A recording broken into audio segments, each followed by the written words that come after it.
Nous allons assembler un jersey vertical à un jersey horizontal. Et pour cela, j'ai tricoté quelques rangs de jersey supplémentaires en haut du morceau vertical dans un fil quelconque.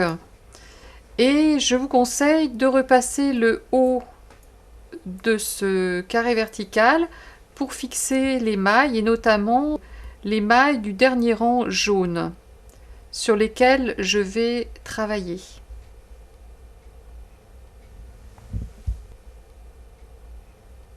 Je détricote les rangs tricotés dans le fil quelconque, qui est donc un fil perdu, et je ne laisserai que le premier rang de ce fil. Voilà, je ne garde que le premier rang. Et je vais commencer la couture.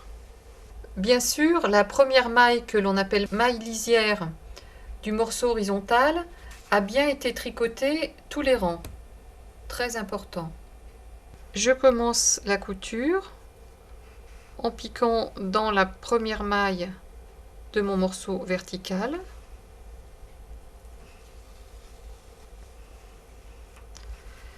Et je prends le brin horizontal situé entre la première et la deuxième maille du morceau horizontal, qui représente un rang. Je repique dans la première maille, j'attrape la maille suivante,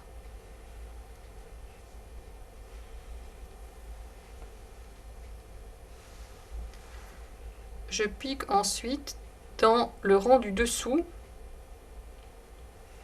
du morceau horizontal, toujours entre la maille lisière et la première maille.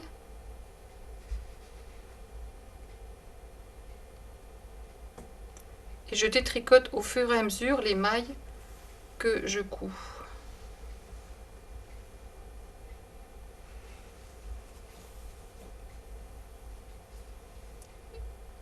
Je retire le fil perdu petit à petit.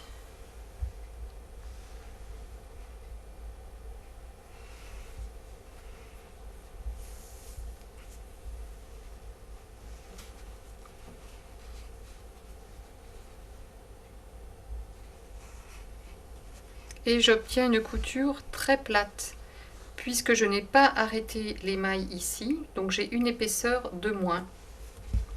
Le petit V qui représente la maille jersey n'est pas une maille carrée, mais elle est plus large que haute. Et il faut donc, par exemple, sur mon échantillon, pour 1 cm, j'ai 2 mailles, 2 petits V, mais j'ai 3 rangs.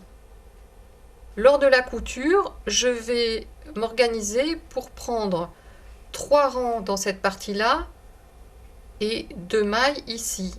De la façon suivante, je prends un rang,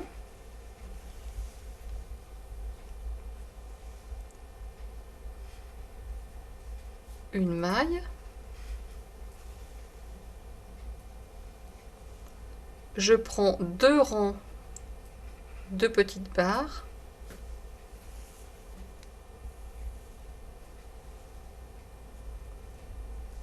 une maille. J'ai donc pris 2 mailles et j'ai pris 3 rangs. Et je continue de cette façon. Un rang,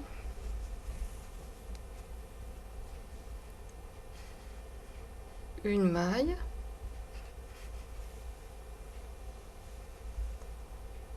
deux rangs,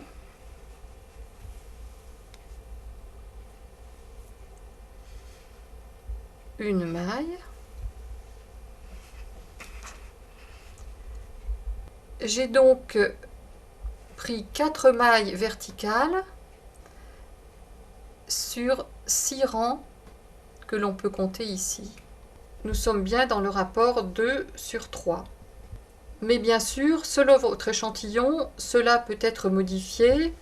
Parfois, il va falloir prendre 3 mailles pour 4 rangs ou une maille avec 2 rangs.